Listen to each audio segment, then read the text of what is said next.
la concordance des résultats lorsque je passe par la méthode des coûts variables. Alors, en général, comment ça se passe dans les énoncés lorsqu'ils sont complets? Lorsqu'ils sont complets, on peut vous dire, voilà, première question, calculer le résultat analytique par la méthode des coûts complets. Est-ce que vous êtes d'accord qu'on arrive, vous vous souvenez ce qu'on a dit tout à l'heure, au résultat variable? Et ensuite, deuxième question, établir la concordance des résultats avec la quanta gênée et éventuellement, très rare dans le cadre des examens, mais enfin, troisième question, établir le résultat.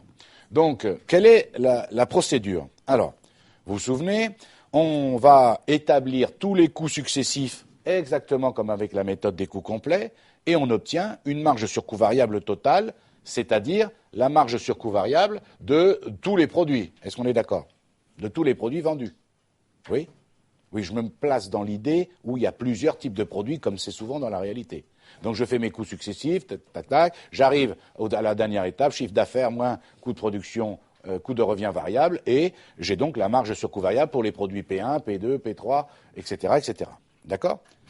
De cette marge sur coût variable, il me suffit, théoriquement, de retirer toutes les charges fixes, directes et indirectes, et normalement, vous devez penser légitimement, donc on doit retrouver le même résultat qu'avec la méthode des coûts complets.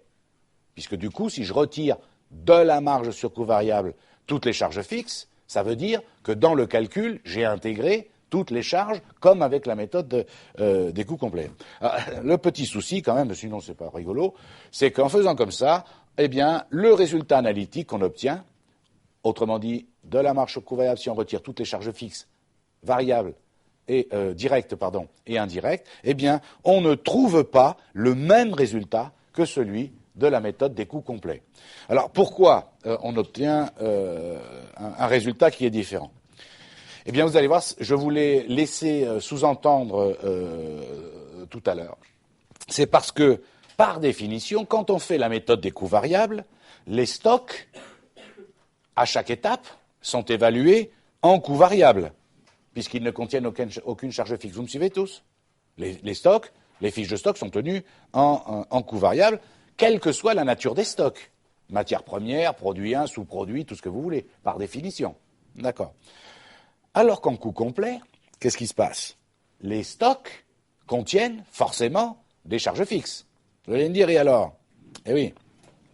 Le problème, c'est que la différence entre les deux résultats, par la méthode des coûts complets et par la méthode des coûts variables, cette différence vient de la différence liée à l'évaluation des stocks, laquelle correspond aux charges fixes dans un cas qui sont intégrées et dans l'autre cas, les charges fixes qui ne sont pas intégrées. Autrement dit, je vous dis quoi? On va le voir.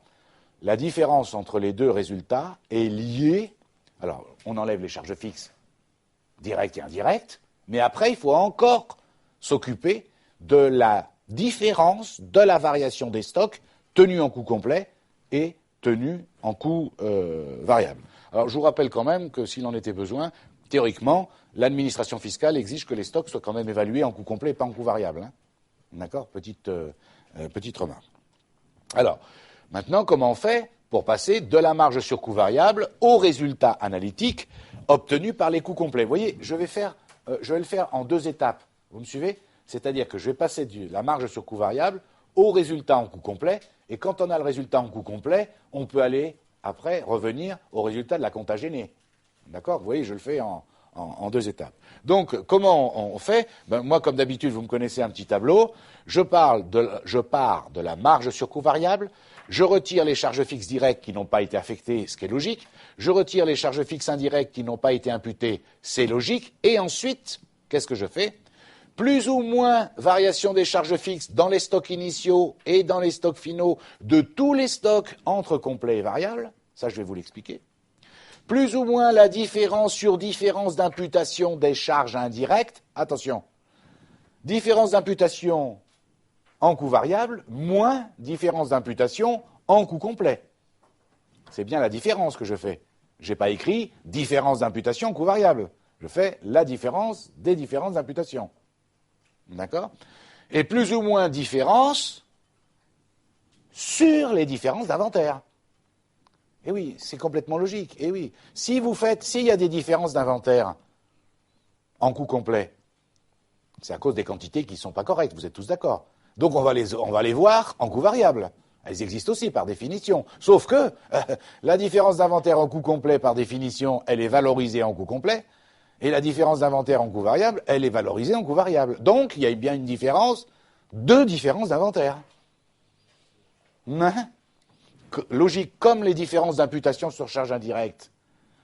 Dans le tableau de répartition des charges indirectes, je vous ai dit, même si on ne vous le demande pas, faites apparaître systématiquement la différence d'imputation parce que même si c'est minime, ça finit par embêter un jour ou l'autre. On le fait, puis comme ça, on n'est pas embêté.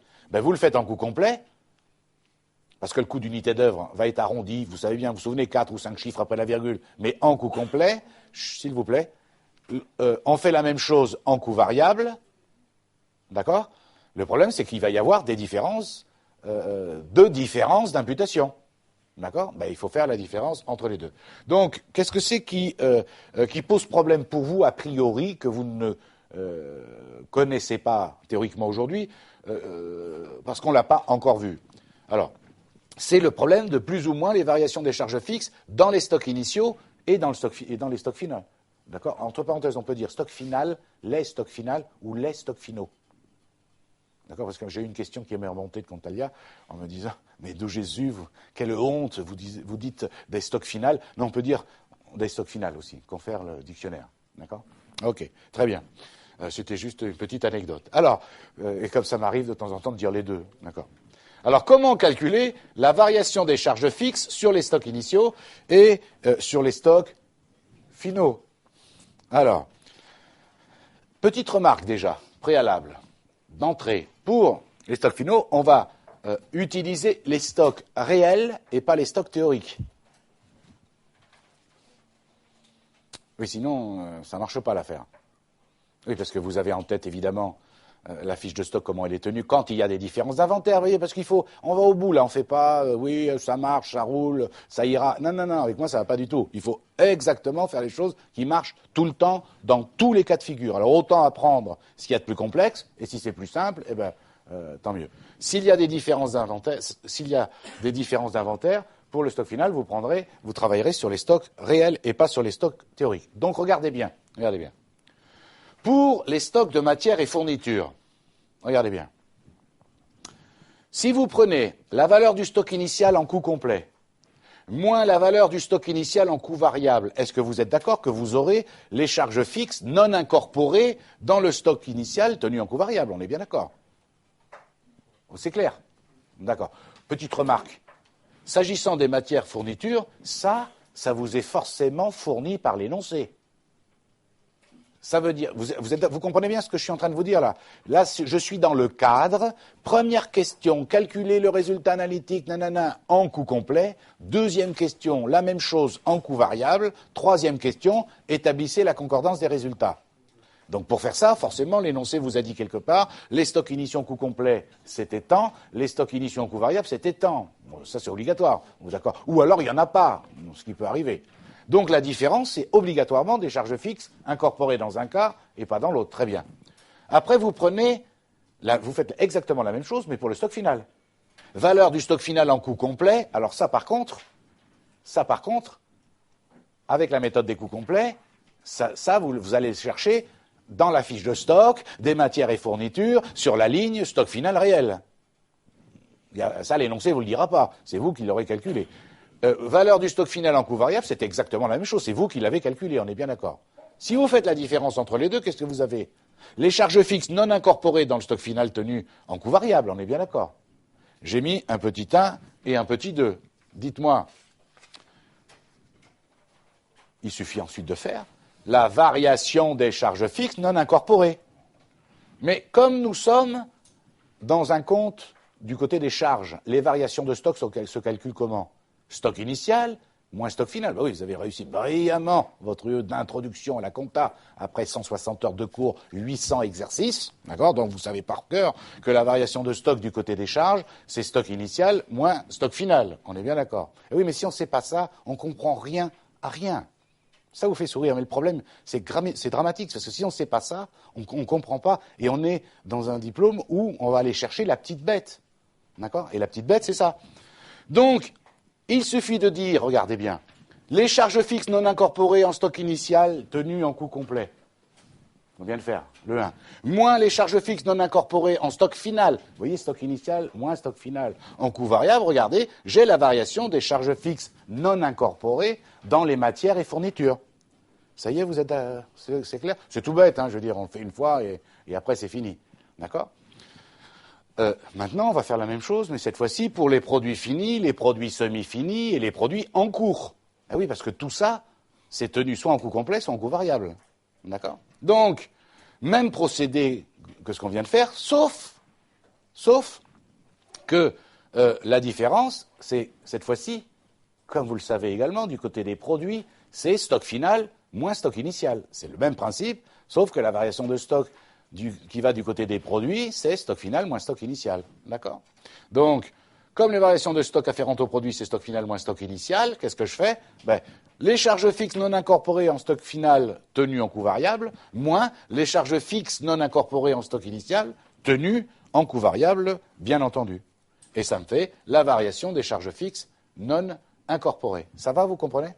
D'accord? Ça, alors je ne vous dis pas que ça va tomber à l'examen, je ne veux pas vous mentir, mais je ne comprends pas qu'on ne puisse pas vous enseigner ça, parce qu'il n'y a que ça qui vous permet de savoir, je vous l'ai toujours dit, de retrouver le résultat de la compta gênée. Il faut aller jusqu'au bout.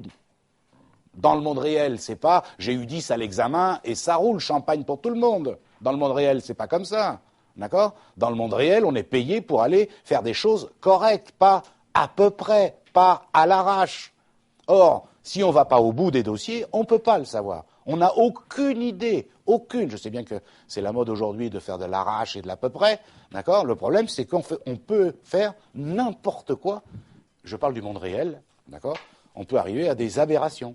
Là, quand on va au bout, au moins, on a été cohérent. Mais il faut y aller au bout, pas s'arrêter en route, d'accord?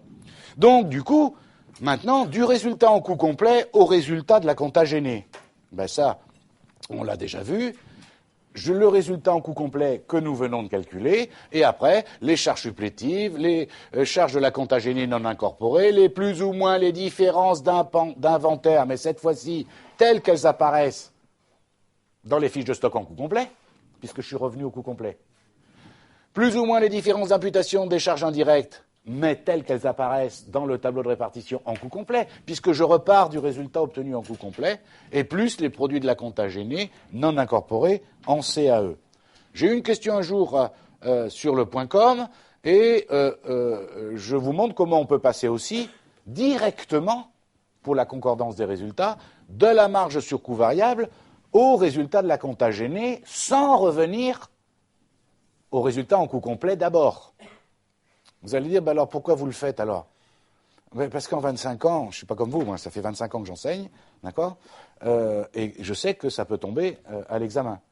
D'abord les coûts complets, puis la concordance des résultats. Ou directement la concordance des résultats, avec la compta gênée, vous me suivez? Donc vous venez de comprendre maintenant qu'il y a deux façons de faire. Je reviens d'abord au résultat des coûts complets, et des coûts complets, je reviens à la compta gênée, ou de la marge sur coût variable, comme je vous le montre ici, vous pouvez passer directement au résultat de la compta gênée. D'accord? Donc, la marge sur coût variable moins toutes les charges fixes, plus ou moins les différences d'imputation des charges indirectes, mais cette fois-ci en coût variable, bien sûr.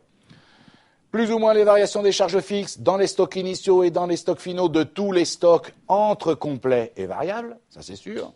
Plus ou moins différences d'inventaire telles qu'elles apparaissent dans les fiches de stock en coût variable, plus les charges supplétives, moins les charges de la compta gênée non incorporées en CAE, et plus les produits de la compta gênée non incorporés en CAE. Et là, vous retombez sur le résultat de la compta gênée. Et c'est ça le juge de paix. Tout le reste, je m'en fous, moi. Le blabla, le pipeau, ça, champion du monde de pipeau, c'est là où on voit un contrôleur de gestion qui tient la route ou pas. Quand il arrive, là, oui, mais j'ai fait la marche au coût variable. Qu'est-ce qui me permet de... Justifie-moi, dis-moi si tu as raison. Mais j'en sais rien. Pour le savoir, il faut aller là. D'accord? Alors, c'est pas sûr que dans le cadre de l'examen, on vous demande d'aller jusque-là. D'accord? Mais il faut savoir le faire, parce que ça, c'est des points, évidemment, qui tombe, parce que c'est un peu plus délicat que le reste. D'accord ? Alors, maintenant, pour le compte de résultats schématiques, je ne l'ai pas recommencé ici, on l'a vu, pour la méthode des coûts complets, voilà. Honnêtement, dans la réalité, on pourrait vous le demander, mais dans le cadre de l'examen, le compte de résultats schématiques, le problème, c'est que c'est long à faire, vous voyez ce que je veux dire ? Et ça n'apporte pas, honnêtement, grand-chose à partir du moment où on a fait la concordance des résultats.